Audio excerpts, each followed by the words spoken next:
Hello बच्चों, कैसे हैं आप लोग। वेलकम। स्वागत है आपका। मैं हूँ वर्षा और स्वागत है आपका लर्निंग ओवरलैंड में। हम पढ़ रहे थे सेल के बारे में, है ना। Cell the unit of life. हमने पढ़ लिया प्रोकैरियोटिक सेल के बारे में, सेल का ओवरव्यू ले लिया। यूकैरियोटिक सेल का ओवरव्यू ले लिया हमने, कंपोनेंट्स पढ़ लिए यूकैरियोटिक सेल के। पहला कंपोनेंट था सेल वॉल। सेल वॉल के बारे में हमने पढ़ लिया है। अब हम प्लाज्मा मेम्ब्रेन के बारे में पढ़ेंगे। प्लाज्मा मेम्ब्रेन, जैसे कि मैंने आपको बताया था, सिमिलैरिटीज़ जब बताई थी हमने आपको प्रोकैरियोट्स और यूकैरियोट्स में, तो ये दोनों टाइप के सेल्स में प्रेजेंट होती है। Cell plasma membrane is the absolute requirement of the cell, है ना। सारे सेल्स में प्रेजेंट होती है, चाहे वो प्रोकैरियोट हो चाहे यूकैरियोट हो। ऑर्गेनलीज में भी प्लाज्मा मेम्ब्रेन प्रेजेंट होती है, ठीक है।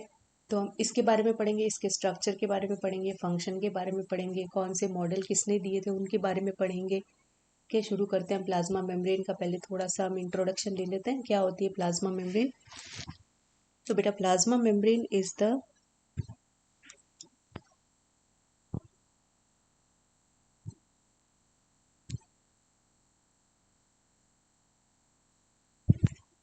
plasma membrane is the outermost layer of cell,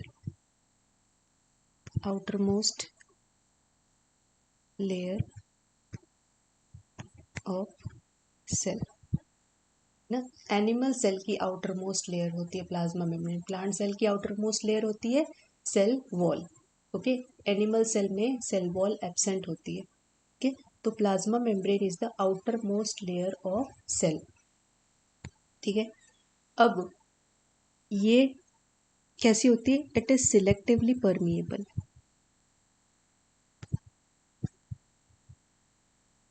selectively permeable membrane.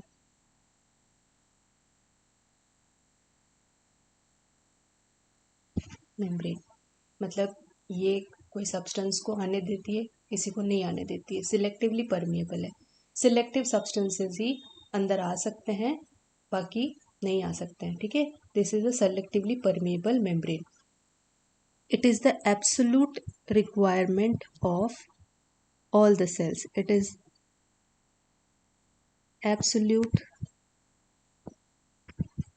requirement of the cell. Absolute requirement है सेल की, ठीक है, क्योंकि ये क्या करती है, सेल के इंटरनल और एक्सटर्नल एनवायरनमेंट को सेपरेट करती है, ठीक है। सेल के इंटरनल और एक्सटर्नल एनवायरनमेंट को सेपरेट करने वाली प्लाज्मा मेम्ब्रेन होती है। इसीलिए this is the absolute requirement of any cell, ठीक है। Connection between cytoplasm and external environment, ऐसे भी बोल सकते हैं, connection between cytoplasm and external environment.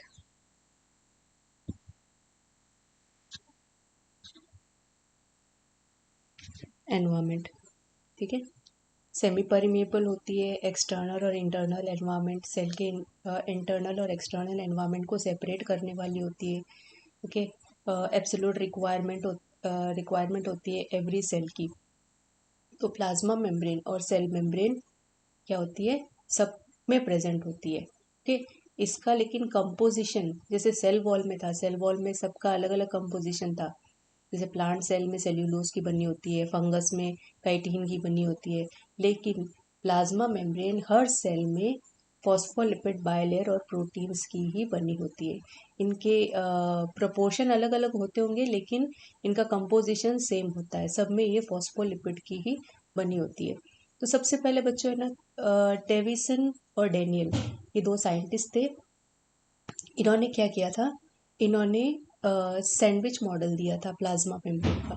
Sandwich model दिया था सबसे पहले इन्होंने, डेविसन एंड डेनियल ने।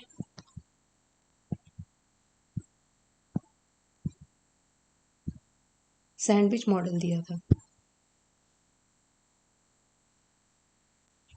सैंडविच मॉडल में इन्होंने बोला था कि जो प्लाज्मा मेम्ब्रेन होती है, अगर हम उसको माइक्रोस्कोप के अंदर देखते हैं, माइक्रोस्कोप के अंदर देखते हैं तो हमें क्या दिखता है, ये फॉस्फोलिपिड की बाइलेयर बनी हुई है और उनके पेरीफेरी पे, मतलब उनके ऊपर और नीचे एक्सटर्नल और इंटरनल ग्लोबुलर प्रोटीन्स प्रेजेंट होते हैं, कुछ इस तरह से। प्लाज्मा लिपिड की, फॉस्फोलिपिड की लेयर होती है, बाइलेयर, और इन पे जो प्रोटीन्स प्रेजेंट होते हैं सब पे प्रेजेंट होते हैं। ठीक है, तो ये फॉस्फोलिपिड की bilayer sandwich between the globular proteins, ये हो गए ग्लोब्यूलर प्रोटीन्स।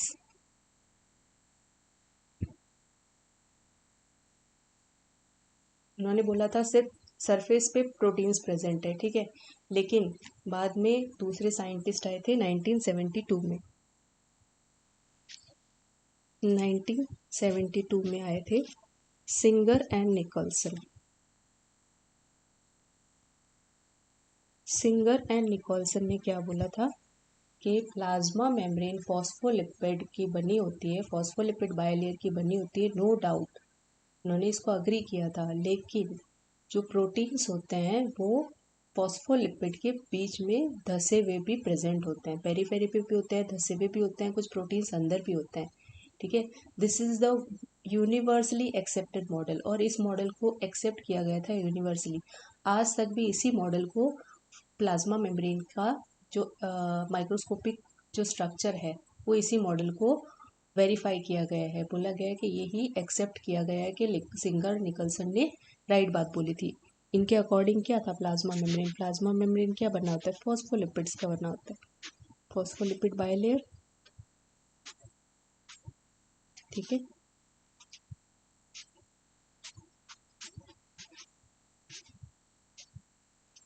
जिनके बीच में प्रोटीन्स प्रेजेंट होता है।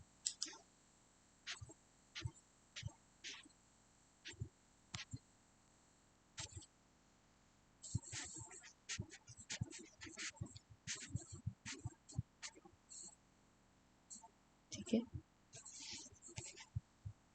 Proteins embedded in between phospholipid bilayer.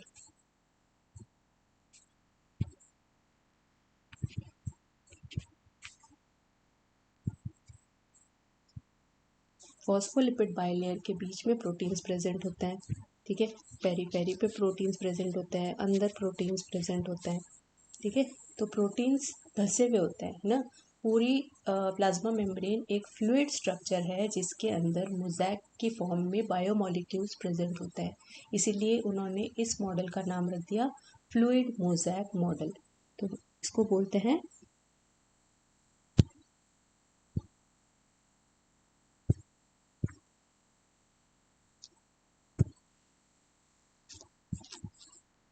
Fluid mosaic model. दिया था किसने, सिंगर एंड निकलसन ने। प्लाज्मा मेम्ब्रेन का जो स्ट्रक्चर है वो एक फ्लूइड मोज़ैक मॉडल की फॉर्म में प्रेजेंट है, इसीलिए इस स्ट्रक्चर को कहेंगे fluid mosaic model of singer and Nicolson. Okay, और इन्होंने क्या क्या बोला था, जो कि ये हेड होता है, हेड पार्ट होता है फॉस्फोलिपिड का, ये एक फॉस्फोलिपिड है, फॉस्फोलिपिड का हेड पार्ट होता है वो होता है हाइड्रोफिलिक। और भी बायोमोलिक्यूल्स प्रेजेंट होते हैं, carbohydrates, lipids, proteins, external protein, internal protein, सारे सब के बारे में हम पढ़ेंगे। पहले हम देखते हैं फॉस्फोलिपिड का स्ट्रक्चर कैसा होता है। फॉस्फोलिपिड में जो हेड पार्ट होता है, दो पार्ट्स होते हैं, head and tail. Head part जो होता है ये होता है हेड, और ये होता है टेल। ठीक है, वो होता है हाइड्रोफिलिक और polar in nature, polar in nature. Okay, head part जो होता है वो हाइड्रोफिलिक होता है और पोलर नेचर होता है, पोलर इन नेचर। और जो टेल पार्ट होता है वो होता है हाइड्रोफोबिक, हाइड्रोफोबिक मतलब वाटर रिपेलिंग, हाइड्रोफिलिक मतलब water loving, water loving and water repelling, non polar part. ये एक्सटर्नल एनवायरनमेंट जो होता है सेल का वो एक्वस होता है, इंटरनल एनवायरनमेंट भी एक्वस होता है। जो साइटोप्लाज्म होता है वो भी एक्वस एनवायरनमेंट होता है, जेली लाइक सब्सटेंस होता है, ठीक है। तो वो होते हैं हाइड्रोफिलिक, और जो टेल पार्ट होता है वो होता है हाइड्रोफोबिक। तो ये होता है hydrophobic component is in touch with water molecule, water के साथ होता है, पोलर इन नेचर होता है, और जो हाइड्रोफोबिक पार्ट होता है वो नॉन पोलर इन नेचर होता है, non polar in nature.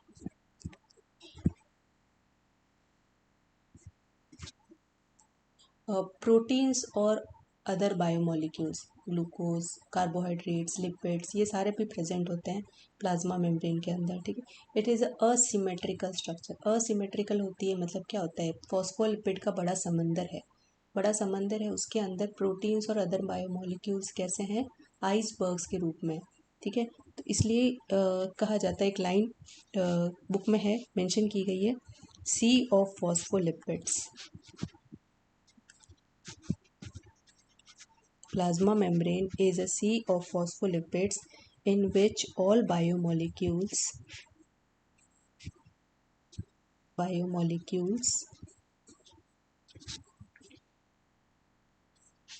are embedded or float as icebergs।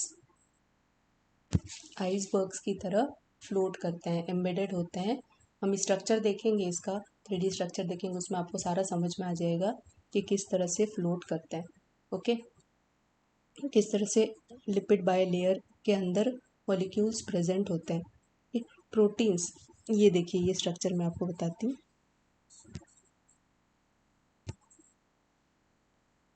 ये जो फ्लूइड मोज़ेक मॉडल था उसमें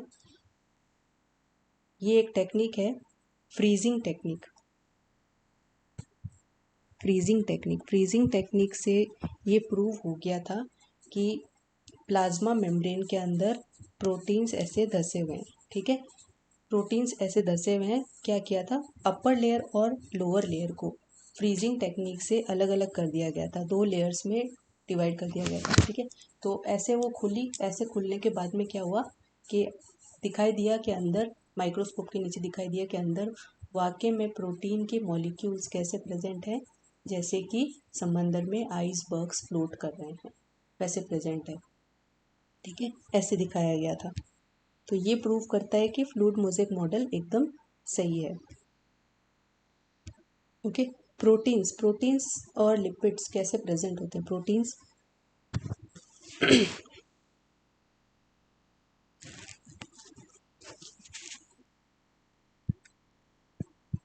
प्रोटीन्स इनमें कितने प्रकार के, 2 प्रकार के होते हैं, on the basis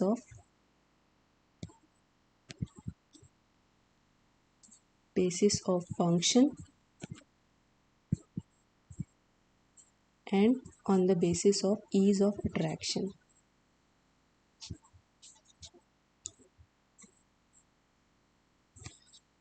ease of extraction, sorry, extraction, ठीक है। 2 टाइप के प्रोटीन मॉलिक्यूल प्रेजेंट होते हैं, स्ट्रक्चर फंक्शन की बेसिस पर और ईज ऑफ एक्सट्रैक्शन की बेसिस पर। फंक्शन की बेसिस पर कौन से प्रोटीन्स प्रेजेंट होते हैं, स्ट्रक्चरल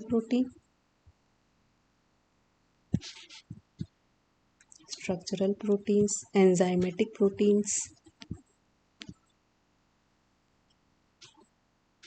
जो एंजाइम की तरह एक्ट करते हैं, एंजाइमेटिकली एक्ट, कैरियर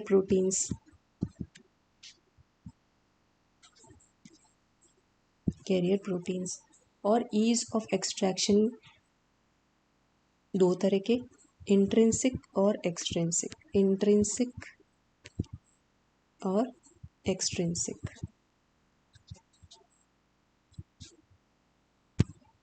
इंट्रिंसिक और एक्सट्रिंसिक। तो इंट्रिंसिक प्रोटीन्स जो होंगे वो प्लाज्मा मेम्ब्रेन के अंदर धसे होंगे, ठीक है। तो उनको निकालना मुश्किल होगा, ठीक है। तो इनको क्या बोलेंगे, हार्ड टू एक्सट्रैक्ट, और एक्सट्रिंसिक होंगे, बाहर होंगे, वो इजी टू एक्सट्रैक्ट।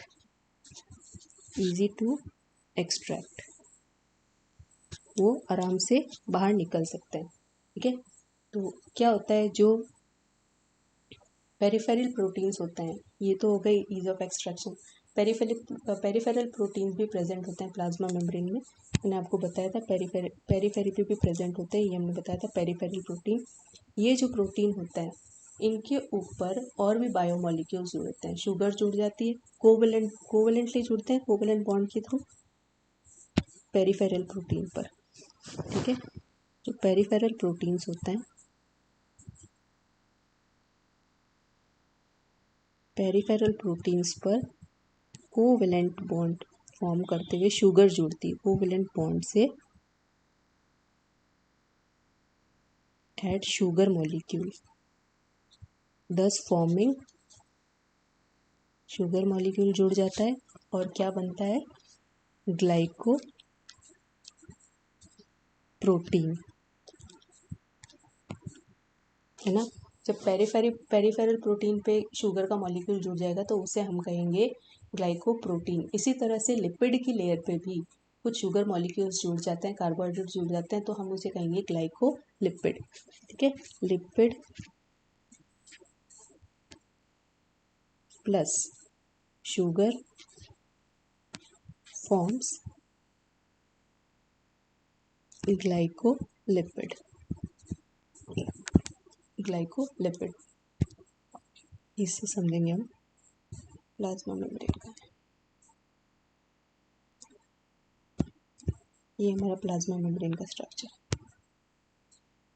ठीक है, ये प्लाज्मा मेम्ब्रेन का स्ट्रक्चर है हमारा। प्लाज्मा मेम्ब्रेन का स्ट्रक्चर देखिए, ये है लिपिड की लेयर, ये समझ लो सेल का एक्सटर्नल पार्ट है, ये एक्सटर्नल पार्ट है, ये साइटोप्लाज्म है। सपोज ये साइटोप्लाज्म है, ये इंटरनल पार्ट है। ठीक है, ये सेल की प्लाज्मा मेम्ब्रेन है। प्लाज्मा मेम्ब्रेन है, ये लिपिड की एक लेयर ऊपर की तरफ, एक लेयर लिपिड की फॉस्फोलिपिड की नीचे की तरफ।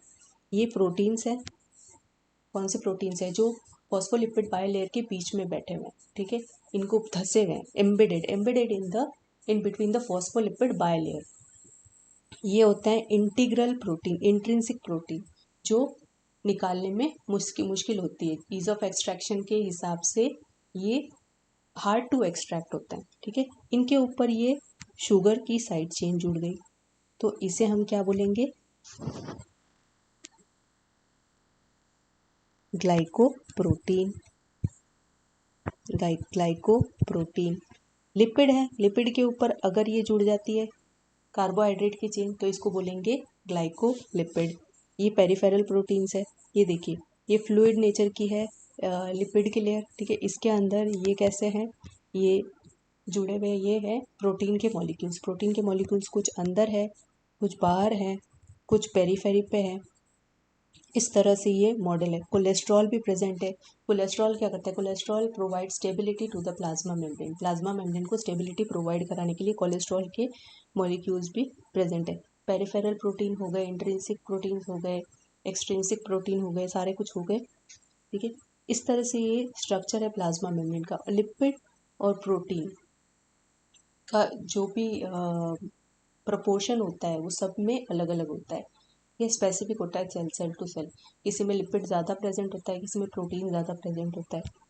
ठीक है, ये वेरी करता है टू सेल। आरबीसी कंटेन्स, जो आरबीसी है, RBC contains 52% protein, sorry 52% protein and 40% lipid. RBC contains 52% protein and 40% lipid. तो ये रेशियो सब सारे सेल्स में डिपेंड करता है, किसमें कितना प्रोटीन प्रेजेंट है, किसमें कितना लिपिड प्रेजेंट है, सब में ये वेरी करता है, vary cell to cell. It varies the ratio of proportion of biomolecules in the plasma membrane of biomolecules vary from cell to cell. Cell to cell. अब क्वेश्चन आता है why plasma membrane is known as fluid. Fluid क्यों कहा गया है? Fluid mosaic model है ना, तो फ्लूइड अलग है, मोज़ैक अलग है। फ्लूइड इसको क्यों कहा गया है? फ्लूइड बेटा इसको इसलिए कहा गया है क्योंकि ये मूवमेंट शो करता है ना, ये तरल पदार्थ है, मूवमेंट शो करते हैं। फॉस्फोलिपिड्स भी मूवमेंट शो करते हैं, प्रोटीन्स भी मूवमेंट शो करते हैं। कैसे कैसे मूवमेंट शो करते हैं हम देखते हैं। जो लिपिड मॉलिक्यूल होता है, लिपिड और प्रोटीन, पहले देखते हैं why plasma membrane is called fluid. Fluid क्यों? Because biomolecule show flow, fluid like movements, because biomolecules present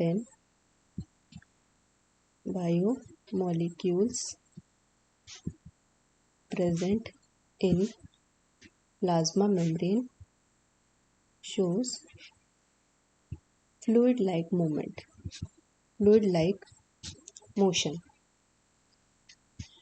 अब कौन से बायोमोलिक्यूल्स कैसे कैसे मूव करते हैं? लिपिड है, लिपिड कैसा मूवमेंट शो करता है, और प्रोटीन कैसा मूवमेंट शो करता है ना। मेन कंपोनेंट्स तो प्लाज्मा मेम्ब्रेन के लिपिड और फॉस्फोलिपिड और प्रोटीन्स ही है। तो क्या करते हैं? लेटरल मूवमेंट, लेटरल मूवमेंट सबसे ज़्यादा होता है बच्चों। लेटरल मूवमेंट यानी कि ऐसे ऐसे मूव करते हैं, ठीक है। प्लाज्मा मेम्ब्रेन की ये देखिए प्लाज्मा मेम्ब्रेन का स्ट्रक्चर। तो क्या करेंगे? लेफ्ट राइट मूवमेंट शो करेंगे। लिपिड लेफ्ट राइट यानी लेफ्ट राइट मूवमेंट जो होता है उसे लेटरल मूवमेंट कहा जाता है। प्रोटीन्स एंड लिपिड क्या करते हैं? फ्लूइड, जैसे पानी का बहाव होता है वैसे, जैसे मॉलिक्यूल्स होंगे वाटर में जो मॉलिक्यूल्स होंगे या फिर कैसे भी आइसबर्ग्स होंगे, तो वो क्या करेंगे? ऐसे ऐसे मूवमेंट करेंगे, है ना, डांस करेंगे, ठीक है। तो दे शो लेटरल मूवमेंट्स।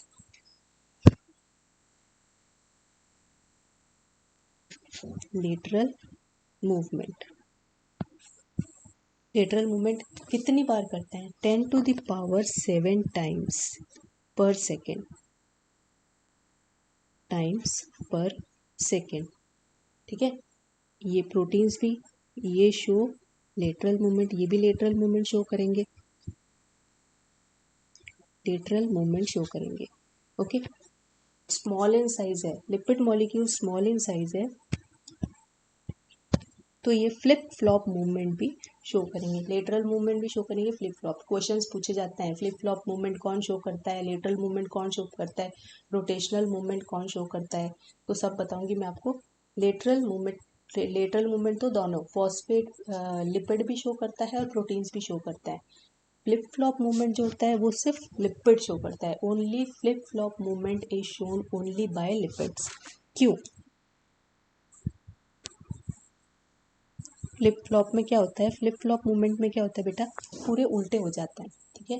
जो लिपिड की टेल है वो हेड की तरफ चली जाती है, हेड है नीचे आ जाता है, टेल ऊपर चली जाती है, तो ये फ्लिप फ्लॉप मूवमेंट होता है। क्यों होता है? क्योंकि फॉस्फोलिपिड के मॉलिक्यूल्स जो होते हैं वो छोटे होते हैं, स्मॉल इन साइज होते हैं, स्मॉल इन साइज होते हैं तो वो उल्टे सीधे मूव कर सकते हैं, ठीक है।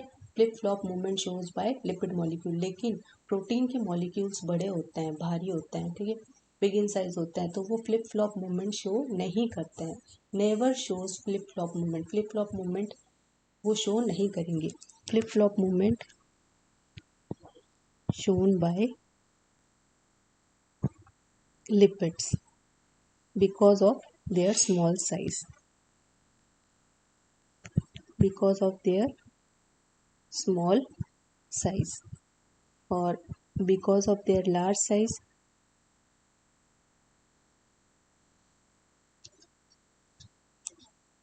they do not show flip flop movement. ये फ्लिप फ्लॉप मूवमेंट शो नहीं करेंगे, ठीक है। रोटेशनल मूवमेंट, और फ्लिप फ्लॉप मूवमेंट कब होता है? जैसे लेटरल मूवमेंट तो था 10⁻7 टाइम्स पर सेकेंड, एक सेकेंड में वो इतनी बार हिल जाएंगे, ठीक है। लेकिन फ्लिप फ्लॉप मूवमेंट कब होता है? Once in a month. इतना रेयर होता है फ्लिप फ्लॉप मूवमेंट, ठीक है, once in a month. Once in a month, इतना रेयर होता है। ठीक है, रोटेशनल मूवमेंट दोनों शो करता है, रोटेशनल मूवमेंट यानी कि पूरे रोटेट हो जाते हैं, पूरे घूम जाते हैं। रोटेशनल मूवमेंट यानी पूरा मॉलिक्यूल घूम जाएगा। प्रोटीन भी शो करता है ना, आगे का फेस है जो पीछे चला जाएगा घूम के, पीछे का है जो आगे आ जाएगा। तो rotational movement shown by both, ये भी रोटेशनल मूवमेंट शो करता है, शो करेगा। ओके, दैट्स वाई इसको क्या बोलते हैं, इतने मूवमेंट करता है इसीलिए इसे कहते हैं फ्लूइड इन नेचर। ठीक है, और क्या बोलते हैं, quasi fluid, quasi fluid in nature. Plasma membrane is known as quasi fluid in nature. अब बेटा मोज़ैक क्यों बोलते हैं वो हमने देख लिया। मोज़ैक क्यों बोलते हैं इनको, मोज़ैक इसलिए बोलते हैं क्योंकि बायोमोलिक्यूल्स कहाँ प्रेजेंट है, बायोमोलिक्यूल्स एक फॉस्फोलिपिड की सी में सजे हुए। मोज़ैक का मतलब होता है डेकोरेटेड, ठीक है, मोज़ैक का मतलब होता है डेकोरेट किया हुआ। फॉस्फोलिपिड मॉलिक्यूल हमने डायग्राम में देखा था, ये मोज़ैक की तरह प्रेजेंट है। ठीक है, ये देखो ऐसा लग रहा है ना सजाया हुआ है। ठीक है, ये बायोमोलिक्यूल्स है, ये सारे बायोमोलिक्यूल्स हैं जो क्या है, फॉस्फोलिपिड की सी में सारे ये मोज़ैक स्टाइल में सजाए हुए हैं, मोज़ैक स्टाइल में। तो इसीलिए इसे फ्लूइड मोज़ैक मॉडल कहा गया है। आई होप आपको इतना समझ आया होगा। हम आगे देखेंगे, लिपिड हो गया। अब फंक्शंस क्या क्या होते हैं, इसको बोलते हैं प्लाज्मा मेम्ब्रेन हो गया। प्लाज्मा मेम्ब्रेन के फंक्शंस क्या क्या है,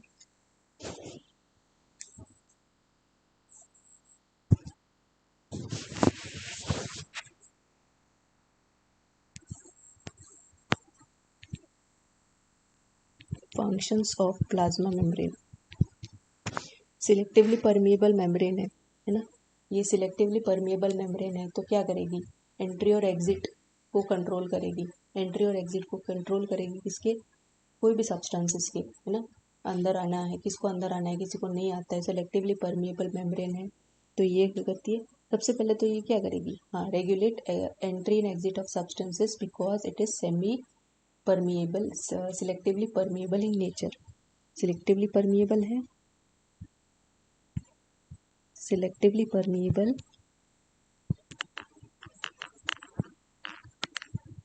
so it regulates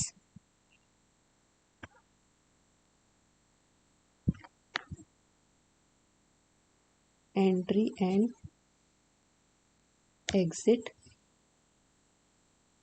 of substances।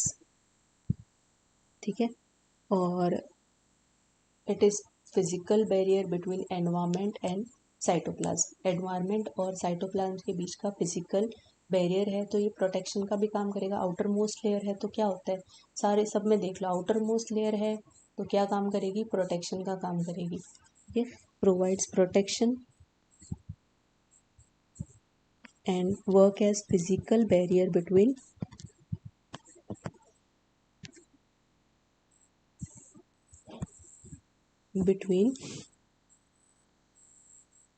cells internal environment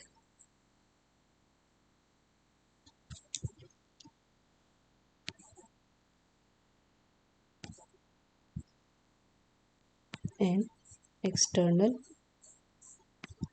environment।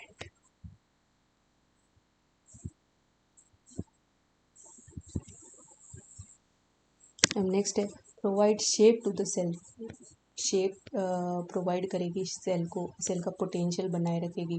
Shape किसकी वजह से होगा, जब आउटर मोस्ट कवरिंग होगी, साइटोप्लाज्म को घेरे रहेगी तो उससे क्या होगा, शेप बनेगा। तो provide shape to the cell,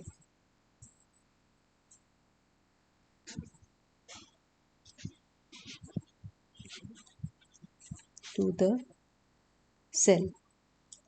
ठीक है, plays an important role in endocytosis and exocytosis। Endocytosis और एक्सोसाइटोसिस क्या होता है बेटा, आपने देखा होगा। एंडोसाइटोसिस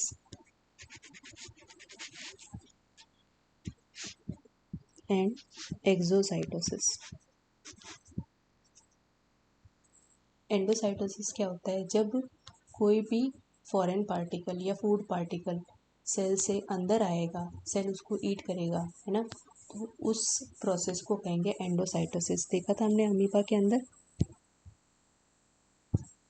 जैसे ये कोई सेल है, ठीक है, सेल के आगे क्या आया? फूड पार्टिकल आया, तो इसने क्या किया? अपने सूडोपोडिया बना लिए। ये फूड पार्टिकल आया, ये फूड पार्टिकल आया, सूडोपोडिया अपने बना लिए। बनाने की क्या बात होगा? एंडोसाइटोसिस करेगा ये, ठीक है। ये पूरा ऐसे हो जाएगा और नेक्स्ट स्टेप में क्या होगा? ये प्लाज्मा मेम्ब्रेन इनवेजिनेट होके पूरी अंदर आ गई और ये फूड पार्टिकल पूरा अंदर आ गया। सेल ने क्या किया? इसको फूड पार्टिकल को पूरा खा लिया, ठीक है। तो this process is called as endocytosis. Endocytosis और फैगोसाइटोसिस। जब सॉलिड फूड पार्टिकल प्रेजेंट होगा तो उसे हम कहेंगे फैगोसाइटोसिस, और लिक्विड होगा तो पिनोसाइटोसिस। तो ये हो जाएगा phago, cell eating general term में कहेंगे, and pinocytosis is cell drinking. Pinocytosis होगा सेल ड्रिंकिंग। अब एक्सोसाइटोसिस क्या होगा? जब सेल अंदर आ गया, खाना अंदर आ गया, ठीक है, मेटाबॉलिज्म हो गया, डाइजेशन हो गया, उस फूड का डाइजेशन होने के बाद में क्या होगा? एक वैक्यूल बनेगी, वैक्यूल के अंदर डाइजेस्टेड फूड मटेरियल प्रेजेंट होगा, उसको सेल को बाहर फेंकना होगा। तो वो काम भी क्या करती है? प्लाज्मा मेम्ब्रेन करती है, वैक्यूल बनाती है, वैक्यूल से सीधा एग्जिट हो जाता है जो भी अनडाइजेस्टेड मटेरियल होता है, उसको कहते हैं एक्सोसाइटोसिस और सेल वॉमिटिंग, ठीक है। सेल उल्टी करता है, सेल वॉमिटिंग और एक्सोसाइटोसिस। तो एक्सोसाइटोसिस इज सेल वॉमिटिंग।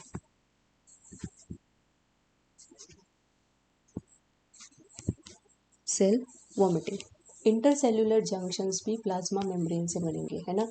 एक सेल से दूसरे सेल को अगर जोड़ना है तो इंटरसेल्यूलर जंक्शंस कौन बनाएगा? टिश्यू बनाने के लिए सेल, बहुत सारे ग्रुप ऑफ सेल जुड़ जाएंगे, ग्रुप ऑफ सेल जुड़ेंगे तो टिश्यू बनाएंगे। टिश्यू बनाने के लिए क्या होता है? जो इंटरसेल्यूलर जंक्शन है, inter means different types of cell, different cells, ठीक है। सेल टू सेल कनेक्शन जो होगा वो किस वजह से होगा? प्लाज्मा मेम्ब्रेन की वजह से। तो ये भी एक फंक्शन है प्लाज्मा मेम्ब्रेन का।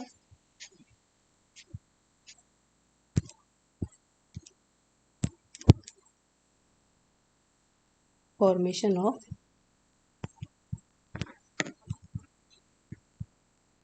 इंटरसेल्यूलर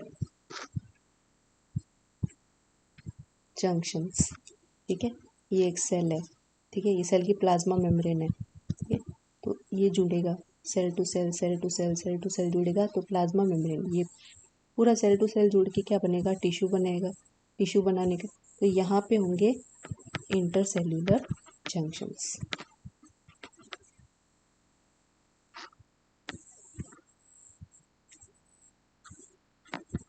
जंक्शंस प्रेजेंट होते हैं।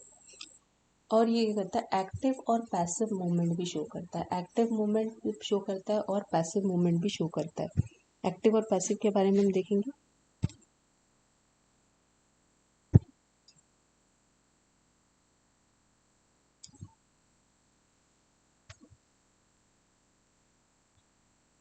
पैसिव और active movement.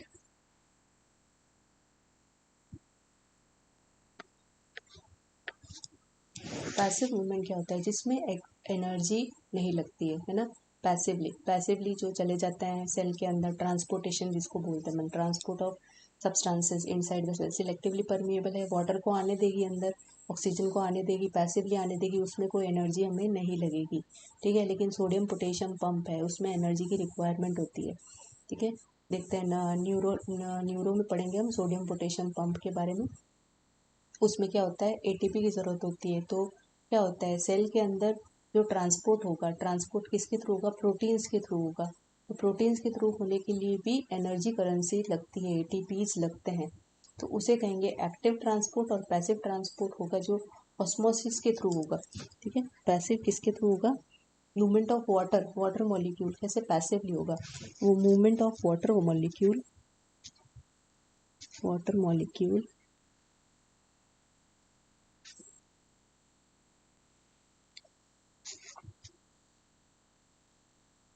From higher concentration to lower concentration, ये पैसिवली होगा। इसे कहेंगे हम ऑस्मोसिस। ऑस्मोसिस होगा वो पैसिवली होगा, और एक्टिव मूवमेंट किस में होगा? सोडियम पोटेशियम पंप होगा, उसमें एनर्जी की रिक्वायरमेंट होगी, और जहाँ एनर्जी की रिक्वायरमेंट होगी उसे हम कहेंगे एक्टिव मूवमेंट। ओके, तो ये हो गया प्लाज्मा मेम्ब्रेन के बारे में। हमने प्लाज्मा मेम्ब्रेन के बारे में पूरा जान लिया। स्ट्रक्चर कैसा होता है? फ्लूइड मोज़ेक मॉडल होता है, फॉस्फोलिपिड की बनी होती है, प्रोटीन्स प्रेजेंट होते हैं, कार्बोहाइड्रेट्स प्रेजेंट होते हैं, और शुगर मॉलिक्यूल्स प्रेजेंट होते हैं। अटैच ग्लाइकोलिपिड और ग्लाइकोप्रोटीन उनको बनाती है, ठीक है। फ्लूइड मोज़ेक मॉडल क्यों कहा गया है? सिंगर निकलसन ने हमको दिया था। फंक्शंस क्या क्या होते हैं प्लाज्मा मेम्ब्रेन के, ठीक है। इनसे रिलेटेड क्वेश्चंस आपको मैं व्हाट्सएप पे कर दूंगी, आप ग्रुप ज्वाइन कर लेना। मैंने डिस्क्रिप्शन में लिंक दे रखी है व्हाट्सएप ग्रुप की। तो जो भी नए सब्सक्राइबर या नए व्यूवर्स आते हैं, अगर इंटरेस्टेड है तो हमारे व्हाट्सएप ग्रुप को ज्वाइन कीजिए। इसमें और भी आपकी प्रॉब्लम सॉल्विंग जो भी आपको रिलेटेड है, जो भी सब्जेक्ट से, फिजिक्स केमिस्ट्री किसी से भी रिलेटेड है, तो आपको वहाँ पे सारे आंसर्स आपके मिल जाएंगे, ठीक है। वो एब्सोल्युटली फ्री है, उसकी कोई कॉस्ट नहीं है। ओके, तो आप उसको ज्वाइन कर सकते हैं। ये था प्लाज्मा मेम्ब्रेन के बारे में। अब सेल ऑर्गेनेलीज जो भी प्रेजेंट है यूकैरियोटिक सेल में, उनका थोड़ा सा ओवरव्यू ले लेते हैं हम, उनके बारे में थोड़ा थोड़ा पढ़ लेते हैं। फिर हम अगले चैप्टर में, अगले लेक्चर में हम स्टार्ट करेंगे एंडोमेम्ब्रेन सिस्टम, है ना। एंडोमेम्ब्रेन सिस्टम हम अगले लेक्चर में स्टार्ट करेंगे। हम इनका देख लेते हैं ओवरव्यू, क्या क्या प्रेजेंट होता है। साइटोप्लाज्म प्रेजेंट होता है, हमको पता है सेल के अंदर साइटोप्लाज्म प्रेजेंट होता है, जेली लाइक सब्सटेंस प्रेजेंट होता है, उसी के अंदर सारी सेल ऑर्गेनेलीज प्रेजेंट होती है। ओके, तो ये क्या होता है? Active living structure of cytoplasm. Active living structure जो साइटोप्लाज्म में प्रेजेंट होते हैं उन्हें हम कहेंगे ऑर्गेनेलीज, ठीक है। हमने देखा था सेल है, सेल के अंदर ये साइटोप्लाज्म प्रेजेंट है,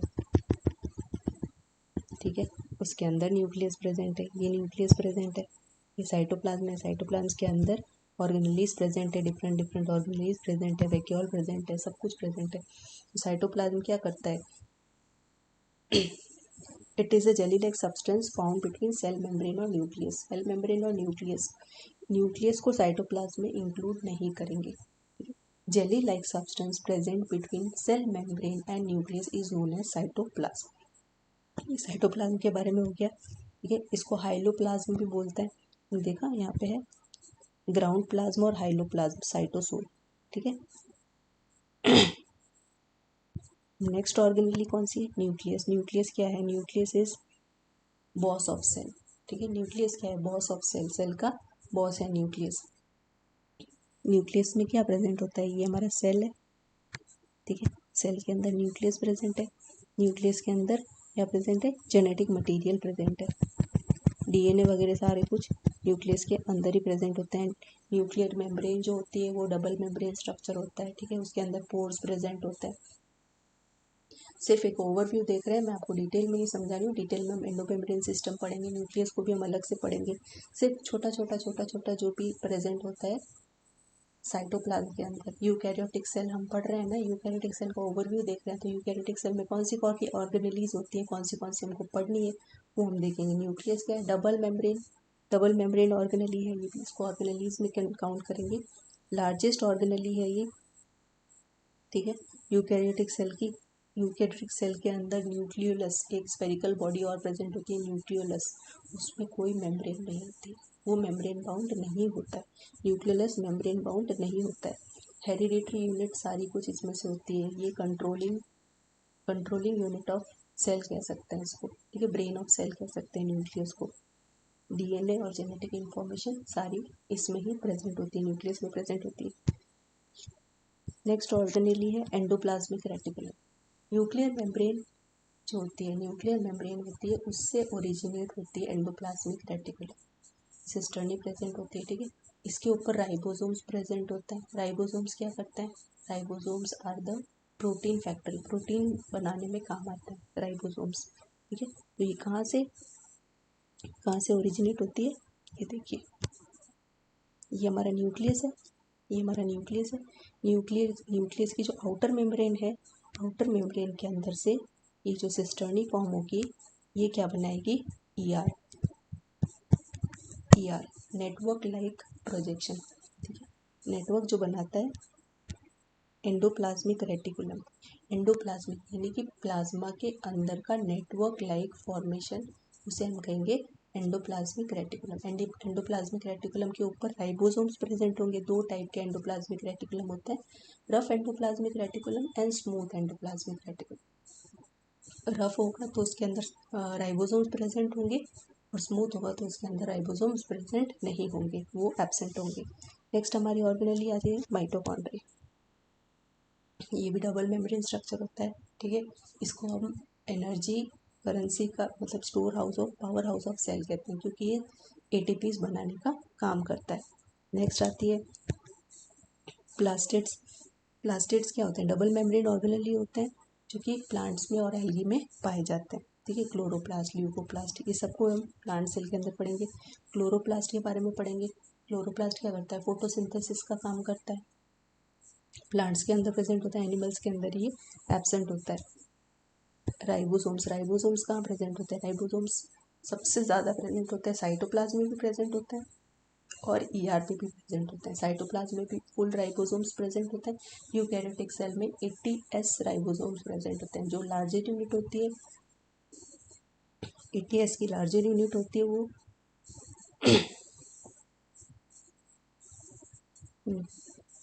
लार्जर यूनिट होती है 50S, और 30S जो स्मॉलर यूनिट होती है, ठीक है। ये हम राइबोसोम्स का आरएनए के बारे में हम आगे पढ़ेंगे। ये तो 70S में प्रेजेंट होता है, 50 और 30 का कॉम्बिनेशन, तो ठीक है। 80S के बारे में हम पढ़ेंगे आगे। फिर हम पढ़ेंगे गोल्जी बॉडीज़ के बारे में। क्या होता है? एंडोप्लाज्मिक रेटिकुलम से आगे रनिंग उसकी वेसाइकल से फॉर्म होता है गोल्जी apparatus। सिक्रीशन का काम करता है, इसको बोलते हैं postman of cell. Modification, secretion सारा कुछ गोल्जी बॉडी से ही होता है। आगे ये क्या बनाता है? वेसाइकल्स, वैक्यूल्स, लाइजोसोम, सारा कुछ ये बनाता है, ठीक है। माइक्रोबॉडीज, सब कुछ ये बनाता है। सीलिया फ्लैजिला जैसे प्रोकैरियोट्स में थे, वैसे यूकैरियोट्स में प्रेजेंट होता है, बस इंटरनल अरेंजमेंट इनका डिफरेंट होता है, ओके। सेंट्रोसोम और सेंट्रियोल। सेंट्रोसोम, जब दो सेंट्रियोल प्रेजेंट होते हैं उसे कहेंगे सेंट्रोसोम। ये सिर्फ एनिमल सेल में प्रेजेंट होता है और सिर्फ सेल डिवीजन के टाइम पे बनता है, ठीक है। तेजस्वी, ओके। फिर होते हैं वैक्यूल्स। वैक्यूल्स क्या काम आते हैं? वैक्यूल्स भी प्रेजेंट होते हैं प्लांट्स के अंदर, स्टोरेज का काम करते हैं, ठीक है। जो भी एक्सक्रीटरी मटेरियल होता है वो भी वहाँ पे स्टोर होता है वैक्यूल्स में। इसके बारे में हम डिटेल में पढ़ेंगे। एनिमल सेल में भी बनते हैं, लेकिन थोड़े से ही बनते हैं। प्लांट सेल में ये ज़्यादा इंटायरली एडिशन होता है, ओके। तो इन सबका ओवरव्यू देख लिया। ये ऑर्गेनेलीज प्रेजेंट होते हैं प्लांट सेल और एनिमल सेल में। ये नेक्स्ट लेक्चर में हम पढ़ेंगे एंडोमेम्ब्रेन सिस्टम। एंडोमेम्ब्रेन सिस्टम में हम सारा इलेबोरेटली पढ़ेंगे, किसके बारे में? सारी ऑर्गेनेलीज के बारे में, ओके। आप क्वेश्चंस करते रहिएगा और मिलते हैं नेक्स्ट लेक्चर में। Bye bye.